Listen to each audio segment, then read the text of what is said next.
Welcome to the Triathlon Nutrition Academy podcast, the show designed to serve you up evidence-based sports nutrition advice from the experts. Hi, I'm your host Taryn, accredited practicing dietitian, advanced sports dietitian, and founder of Dietitian Approved. Listen as I break down the latest evidence to give you practical, easy to digest strategies to train hard, recover faster, and perform at your best. You have so much potential, and I want to help you unlock that with the power of nutrition. Let's get into it.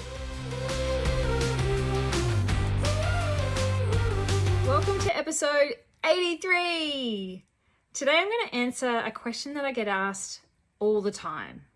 Do you need to take a multivitamin, particularly as an endurance athlete? So we're going to dive into a little bit of background, and then I'm going to give you my hard and fast answer. So we know that vitamins play lots of important roles in our body. There are 13 essential vitamins that our body needs for just normal, healthy functioning. We can't make them ourselves, or we can't make enough of them, so we have to get them through our diet.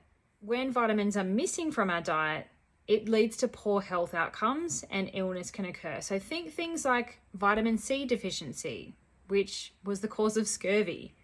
Vitamin D deficiency leads to rickets. And things like being deficient in calcium leads to porous, weak bones and teeth. So not having enough of these things is definitely bad. But vitamins in particular are usually only needed in small amounts, and too much of some of them can actually cause symptoms of toxicity. So we've got 13 vitamins. They're A, all of our B complex, so B1, B2, B3, B5, B6, B7, B9, and B12. Vitamin C, vitamin D, vitamin E, and vitamin K. Now, if you're wondering what on earth happened to those missing letters of the alphabet, they did name them like A, B, C, D, E, all the way to K. But what happened is later on they discovered that some weren't vitamins, or others were related to the B complex. So they then got a B with a number attached to it. If you've ever wondered what happened there, that's what happened. They did get a letter, things like F and G, but were later renamed. So out of those 13 vitamins, we have 9 water-soluble vitamins.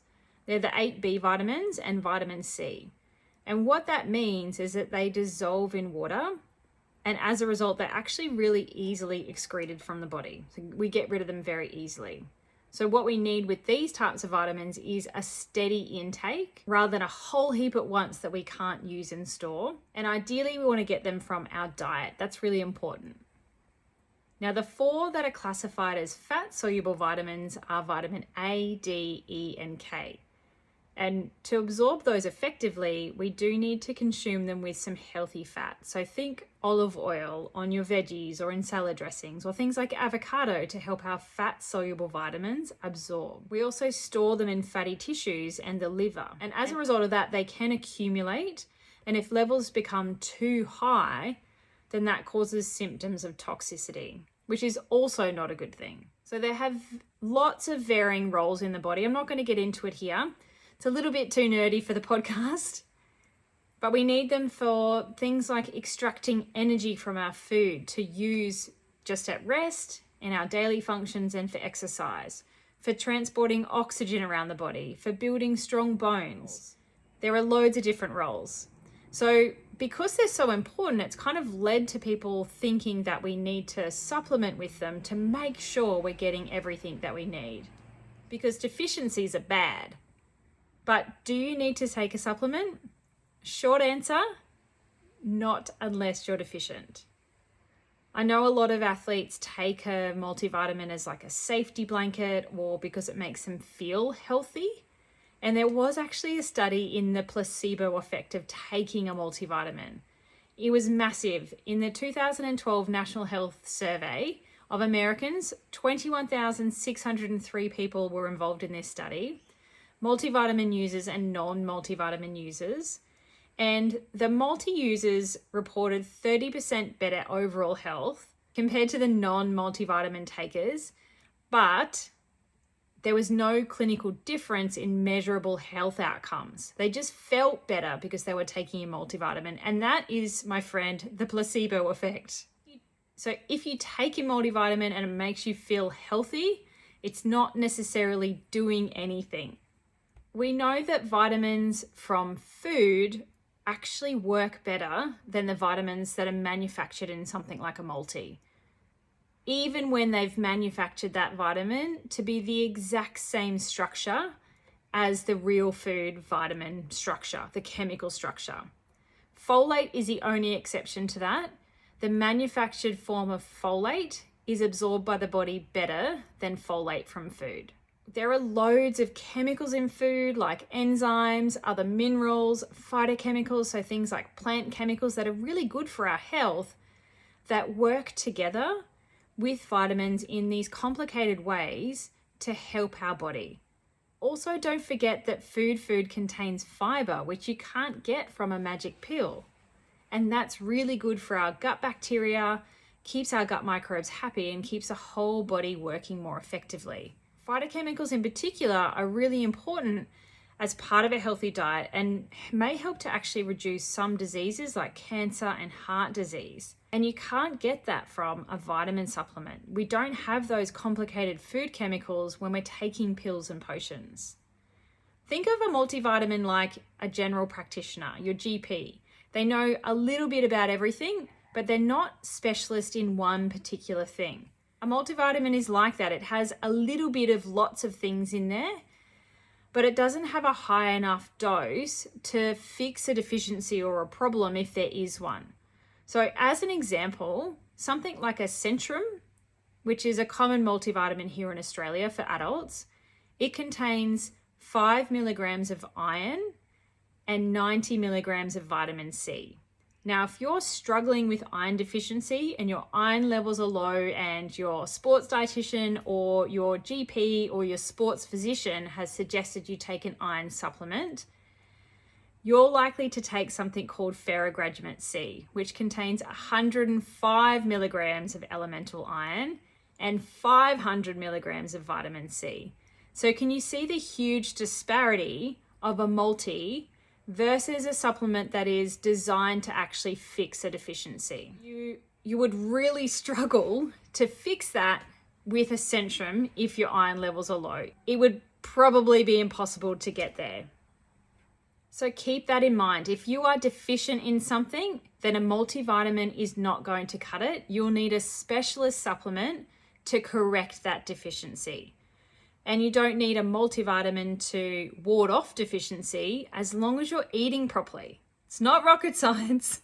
It's not sexy. But if you have a huge variety of foods, you're eating all your fruits and vegetables and all those types of things, then you don't need to take a multivitamin to be a safety blanket for any of that sort of stuff. You will literally just break it down and pee it out, particularly the water-soluble ones. And so you're just making expensive pee. So when would a vitamin supplement be useful? Like I just said, if you're deficient in something like iron or vitamin D, you would need something to correct that deficiency potentially. But that's something that your GP or whoever is testing your bloods can help guide you on. Please don't take this as individual advice from a podcast.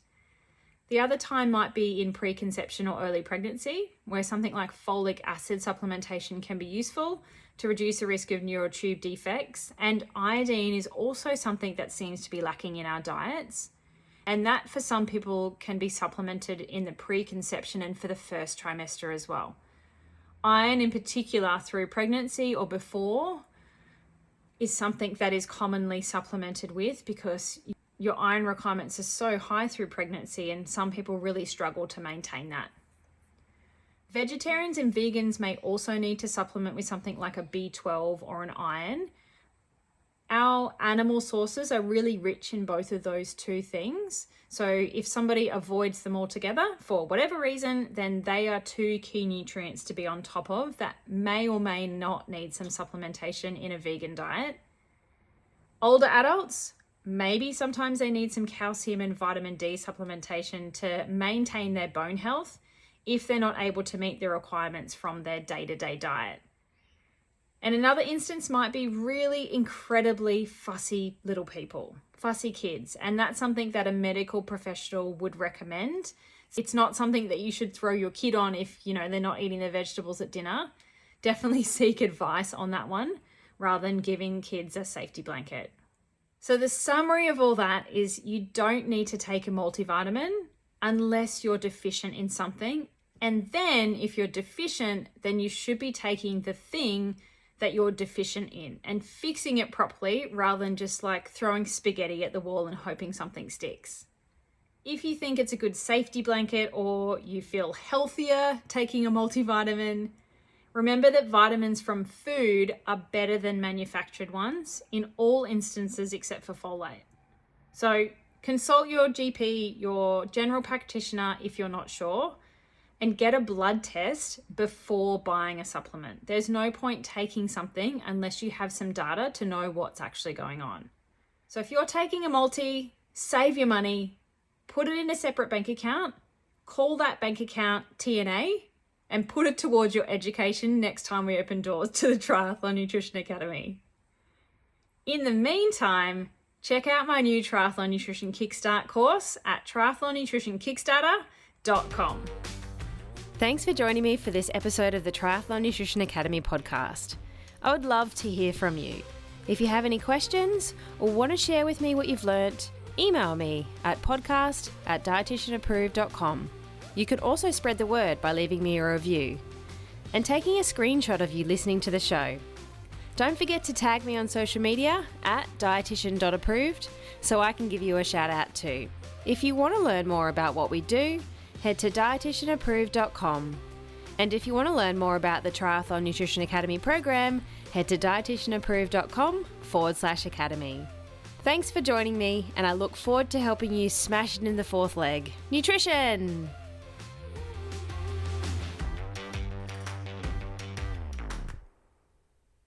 So